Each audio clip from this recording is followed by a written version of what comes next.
স্থান থেকে ইসলামী মনোভাবাপন্ন কিছু যুবকদেরকে বেআইনিভাবে আটক করে এই বাড়িতে রাখা হয়। অতঃপর জানানো হয় যে এই বাড়িতে কিছু জঙ্গি অবস্থান করছে।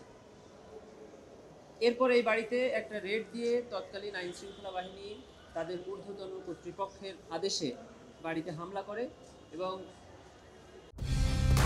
কালার এক্সপার্ট, জর্জ স্যাপ এবং মাইল্ড অন হ্যান্ডস টেকনোলজি সমৃদ্ধ অরিক্স ক্রিস্টাল ওয়াশ আপনার লন্ড্রি এক্সপার্ট সরাসরি গুলি করে এই ভবনের কক্ষে থাকা ইসলামী মনোভাবাপন্ন যুবকদেরকে হত্যা করে।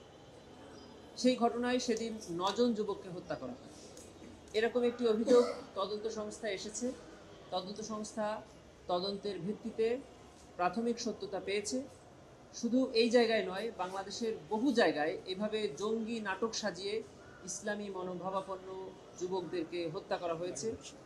ইসলামকে এক ধরনের ফোবিয়া মানে ভীতিকর ধর্ম হিসাবে মানুষের কাছে উপস্থাপন করা হয়েছে। আপনারা জানেন, তখন এই ঘটনা যখন ঘটেছে তখন আমাদের সন্তানরা, আমাদের ভাইয়েরা হঠাৎ করে যদি নামাজ পড়তো, তাদের ঘরে যদি ইসলামী বই পাওয়া যেত, তখন মানুষ এই ইসলামী বইদেরকে জঙ্গি বই হিসাবে ট্রিট করা হতো।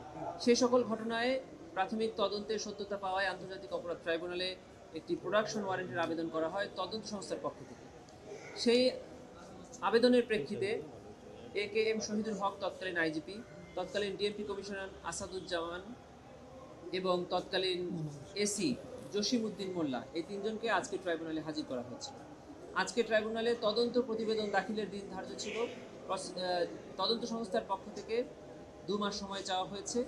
মাননীয় ট্রাইব্যুনাল 2 মাস সময় মঞ্জুর করে 2 মাস পরে মামলার নির্ধারিত তারিখ ধার্য করেছে। তাদেরকে এই মামলার তদন্তের অগ্রগতির জন্য জিজ্ঞাসাবাদের আবেদন তদন্ত সংস্থা থেকে করা হয়েছিল। সেই আবেদনও মঞ্জুর হয়েছে।